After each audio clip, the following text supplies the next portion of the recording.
The curious case of the conveniently clear bridge. While President Lincoln lay freshly perforated in his theater box, and the assassin Booth had limped his way into legend, War Secretary Stanton quickly assumed control of the manhunt. One might imagine that Stanton, a man whose very name conjures images of tightly buttoned collars and an unyielding grip on power, would have organized a manhunt of unparalleled precision. He had at his fingertips an embarrassment of armed riches, a veritable smorgasbord of armed might.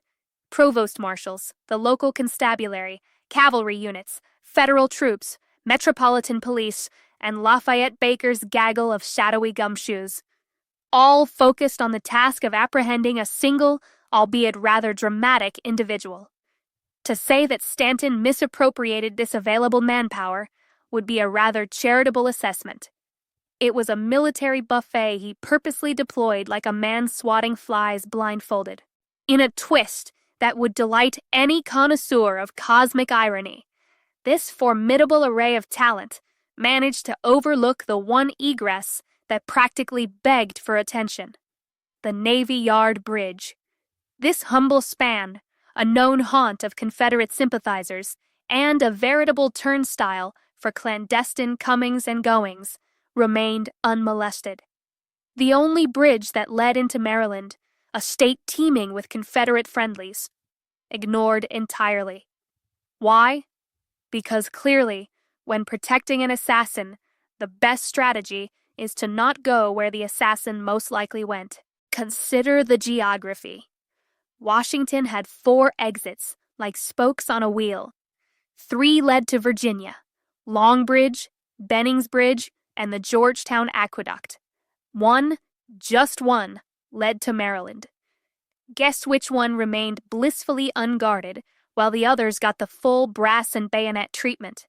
Yes, the Navy Yard Bridge, a thoroughfare so obviously strategic it might as well have had a sign reading, "Booth this way." Ignored with the fervent dedication of a monk dismissing temptation. Manpower, in a stroke of genius that defies logic, was dispatched to the north and northwest, routes as likely to harbor Booth as a teacup would harbor a tempest. The gaping maw in this dragnet, the very escape hatch to the south, remained unmentioned in the dispatches. Surely someone in charge remembered to alert the guards there? Nope. The War Department sent no warning, no dispatch, no urgent missive, no frantic gallop to the guard station. Not even a boy with a lantern. No military police, those paragons of efficiency, arrived in a flurry of urgency, demanding to know whether a limping actor with a flair for tragedy had trotted off into Maryland. One might say the silence was louder than cannon fire.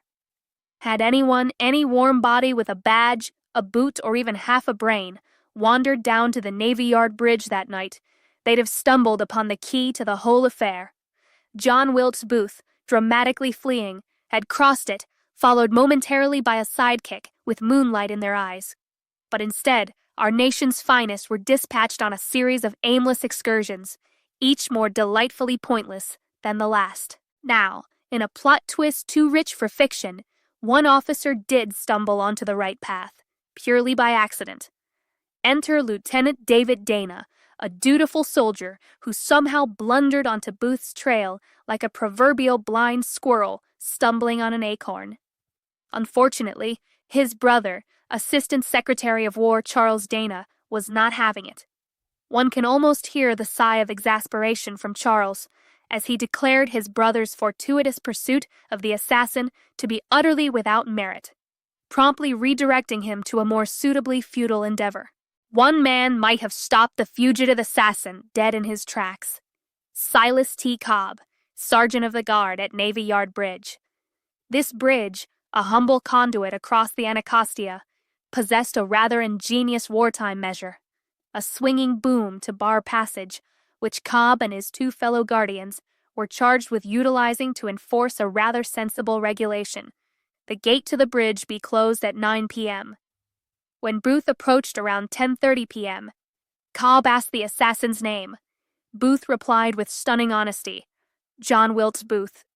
The guy who had allegedly committed the crime of the century just minutes earlier purportedly used his real name.